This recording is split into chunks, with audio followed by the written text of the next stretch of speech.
আর দেখুন বন্ধুরা, আমের আচারটা কত সুন্দর লাগছে দেখতে। ঝুরি আমের আচার খেতে কিন্তু খুব সুন্দর লাগে। আর নমস্কার বন্ধুরা, অমৃতা অ্যান্ড কুকিং চ্যানেলে সবাইকে স্বাগত জানিয়ে আবার একটা রেসিপি নিয়ে হাজির হয়েছি।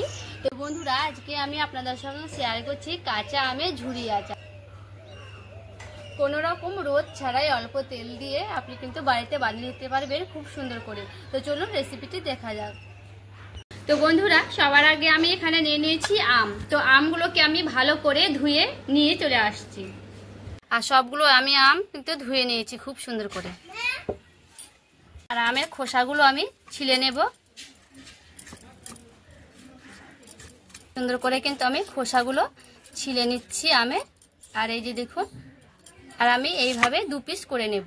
খুঁচি দিয়ে বা যে কোনো একটা কাঁটা জাতীয় জিনিস দিয়ে এইভাবে আমের মুকুলটাকে বের করে নেব, একটু সুবিধা হবে এইভাবে করতে গেলে।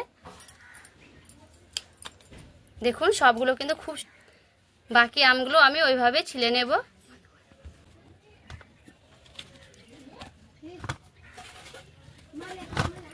আর দেখুন সবগুলো আমি ছিলে নিয়েছি খুব সুন্দর। আমি একটা গ্রেটার নিয়ে নিয়েছি। এই গ্রেটার সাহায্যে আমি কুচি কুচি করে নেব এই আমগুলোকে। এইভাবে করলেই হয়ে যাবে খুব সুন্দর করে।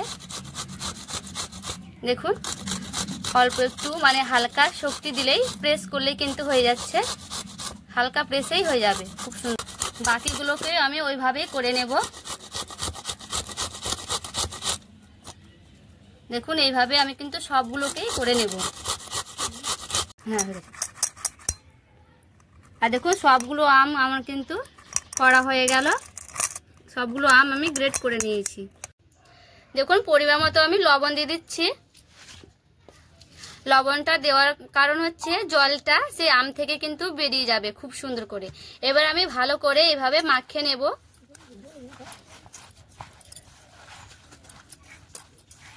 দেখুন এইভাবে ভালো করে মাখিয়ে প্রায় আমি 10 মিনিট রেস্টে রেখে দেব ঢাকা দিয়ে। এবার আমি 10 মিনিট পর ফিরে এলাম। আর দেখুন বন্ধুরা, এইভাবে আমি একটা মশারি ছিঁড়া নিয়ে নিয়েছি। আর আপনারা চাইলে একটা সুতির কাপড় নিয়ে নিতেও পারেন। এভাবে আমি একটা থালাতে রেখে দিয়েছি। আর সেই আমের কুচনোগুলোকে আমি গ্রেট করা আমগুলোকে এইভাবে মশারিতে দিয়ে দিচ্ছি। আর অল্প করে আমি এইভাবে চিপে চিপে সেই জলটাকে বের করে নেব।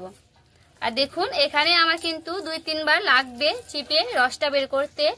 আর আপনাদের কাছে বড় জায়গা হলে কিন্তু 1 বার বা 2 বারে হয়ে যেতে পারে। এইভাবে আমি খুব সুন্দর করে কিন্তু চিপে নিলাম। সেই আম থেকে আমের জলটা কিন্তু বের করে নেব। আর দেখুন আম থেকে কিন্তু আমের জলগুলো বের করে নিয়েছি। আর এইভাবে আমি রেখে দিচ্ছি। আর দেখুন বন্ধুরা, একবার ছাকাতে কতগুলো জল বেরিয়েছে। আমি এইভাবে সবগুলো আম আমি ভালো করে চিপে বের করে নেব সেই আম থেকে রসটা। এইভাবে কিন্তু আম থেকে আমের জলটা বের করে নিলে অনেক দিন ধরে কিন্তু আমের আচারটা রাখতে পারবেন, প্রায় 2 বছরও থেকে যাবে।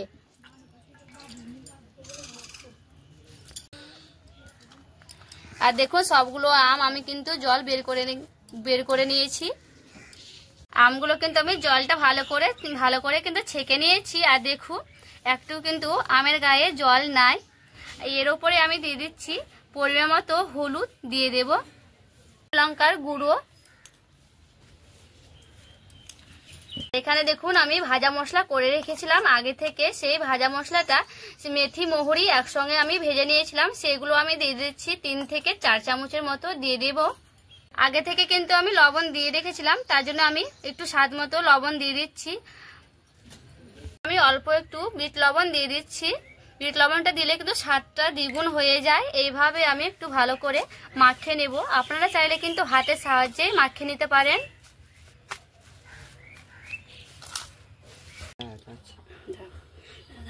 আর তেলটাকে দেখুন আমি গরম করতে দিয়ে দিয়েছি। আর অপর থেকে আমি দিয়ে দিচ্ছি হলুদ অল্প একটু। আর দিয়ে দিচ্ছি অল্প একটু কাশ্মীরি লঙ্কার গুঁড়ো। তেলটা খুব সুন্দর গরম হয়ে গেছে। আমি অল্প একটু করে নেড়ে নিলাম। আর তেলটা দেখুন এইভাবে আমি অল্প অল্প করে দিয়ে দিব। আর আমি নাড়তে থাকবো। আপনাদের একটা কথা বলে রাখি, তেল যদি গরম তেল দেন তাহলে কিন্তু একটুও রোদে দিতে হবে না সেই আমগুলো। আর যদি সেক্ষেত্রে আপনারা কাঁচা তেল এখানে ব্যবহার করেন, তাহলে কিন্তু 2 থেকে 3 দিন রোদে দিলে খুব সুন্দর হবে। আমার মনে হয় যেখানে গরম করে তেলটা দিলে খুব ভালো হয়, আর আচারটা অনেক দিন ধরে মানে থাকবে, বছর ধরেও কিন্তু সংরক্ষণ করে নিতে পারবেন এই আমের আচারটা। ঝুরি আমের আচারটা বাজারে কিন্তু কিনতে অনেক দাম, আর খেতেও কিন্তু খুব সুন্দর লাগে। তো আপনারাও কিন্তু বাড়িতে একবার এভাবে বানিয়ে দেখতে পারেন বন্ধুরা। আর এই আমের ক্ষেত্রে একটু তেলটা বেশি লাগবে, অনেক দিন ধরে থাকার জন্য তেলটা একটু সামান্য বেশি দেওয়ার চেষ্টা করবেন, তাহলে কি আমের আচারটা খুব ভালো থাকবে।